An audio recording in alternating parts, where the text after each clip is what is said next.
test results are correct. For 12-year-old Matthew Wilson, a DNA test showed his father wasn't his. It broke my heart, I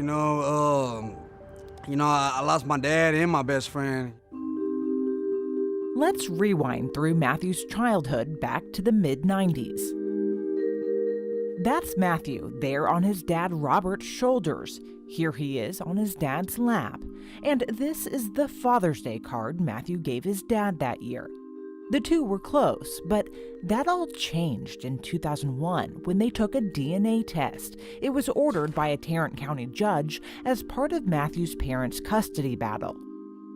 To the family's surprise, the DNA test results showed there was a 0% chance that Robert was actually Matthew's father, shattering that close father-son relationship. He was so confused. He was 12 years old. That's Teresa, Matthew's mom. She spent years unable to answer questions from Matthew about his father. And I blamed myself for so many years over this. But then, just last year, My granddaughter did an ancestry test because she wanted to know if she was Scottish. oddly enough, the results from Teresa's granddaughter's at-home DNA kit revealed a genetic link between the granddaughter and Robert, the same man that a DNA test 20 years prior said was not a family member.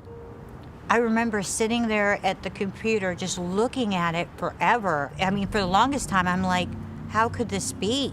Could this even be right? A second paternity test from a different lab confirmed with 99.9% certainty that Robert was indeed Matthew's father all along. But by then, 20 years had passed and the damage was done. I wish I could got to grow up with a father, but I didn't. They took that from me. Matthew and his parents are suing the two companies involved in the original DNA test, DNA Testing Center and Louisville-based Biosynthesis.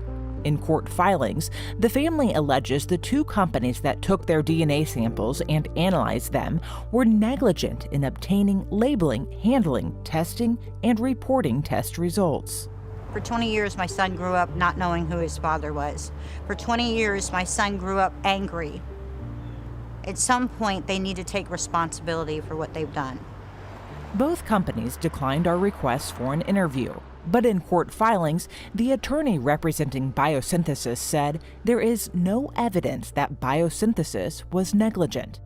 A DNA expert affidavit found inside the court file and obtained by WFAA shows the genetic profiles from the 2001 and 2019 paternity tests are entirely different. DNA experts say this suggests the family's samples could have been mixed up with another unsuspecting family's.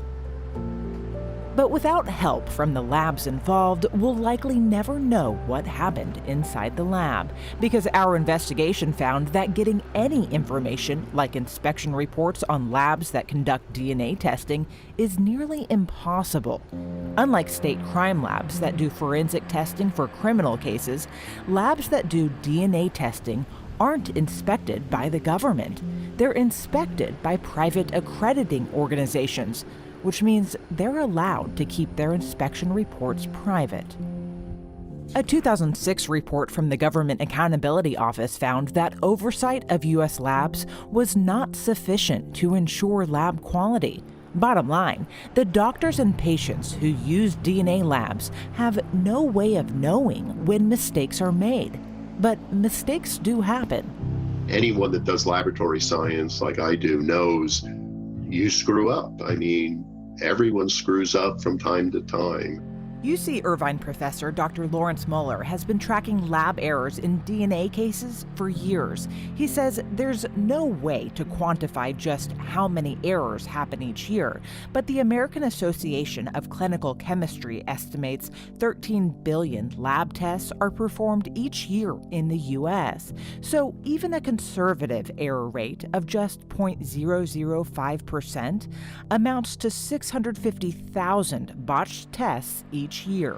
I think they're much more common than people think. It's usually a failure of the humans involved in this technology. They do things like mislabel samples or switch samples. The idea that her family's samples could have been switched with another family's is what keeps Teresa up at night. It breaks my heart to think that, and I hope that that's not true, because I know what we went through as a family.